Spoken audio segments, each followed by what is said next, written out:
Hi there.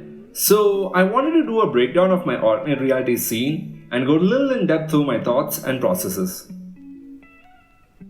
So, I've had this robot model that I've created lying around for some time, and I had a simple vision of this robot carrying a device that's trying to revive a dead planet. Plants would grow out of the ground with each step, it would be epic. So, I started by retargeting the given mocap data to the robot model, which is quite easy with the Rococo plugin. Then I started blocking out the scene with basic shapes. In my head, I knew it would be a cave setting with light seeping in, so I kept moving objects around till I was happy with the shape. I then joined all the objects and remeshed it to sculpt the shape of the cave out as reference. This helps me give a better idea of lighting and scene composition.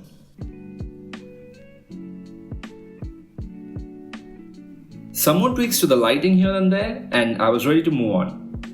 At this point, I had an idea that there would be a giant mech holding onto the cave, almost as if to imply that there was some battle of sorts. So I kept a few placeholder fingers to see how it would work with the scene, and I decided to go ahead and make some giant mech fingers.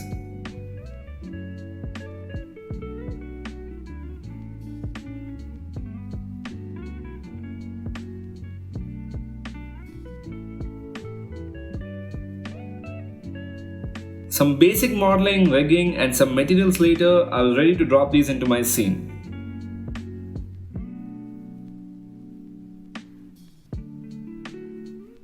I knew I wanted a mech head peeking through also. I thought it would help add to the scene, so I went ahead and quickly created that too.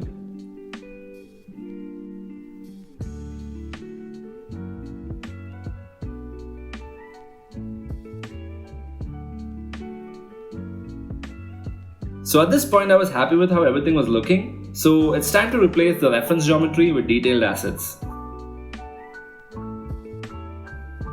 For the K-Rock assembly setup, I decided to go for a procedural system with geometry nodes. I sculpted out a few rocks, instanced it across a mesh, threw in some procedural materials, and I had a nice system where I could spawn a cave instantly with ease.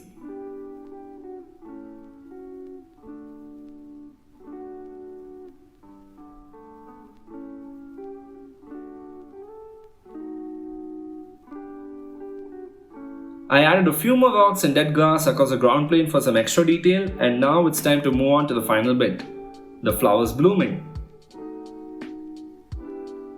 Again, keeping things simple, I had a mesh with a shape key animation, going from big to small, to determine the density of where the flowers would grow from. Applying the same density attribute to the scale factor of the instance and the rotation vector gave the illusion of it growing out of the ground. Things can feel pretty straightforward in a breakdown like this, but usually it's hours and hours of making mistakes, iterating, going through documentation, tutorials. It's all part of the process. Like, for example, I couldn't use the same technique for the flowers blooming out of the cave walls as it was generated geometry. So, long story short, it was me playing around with the nodes for a bit, trying to figure that out. And to be honest, I still don't know what's happening here, because when I move the controller backwards, the flowers grow forward. What I'm trying to say is it's okay, as long as you get the result you want in the end.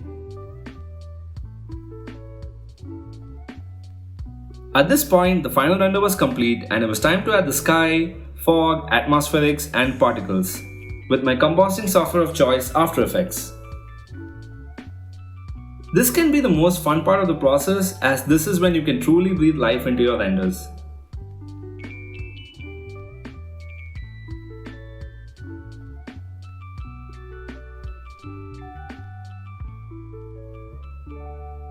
Add a destroy plant in the background, a few tweaks here and there, and it's done.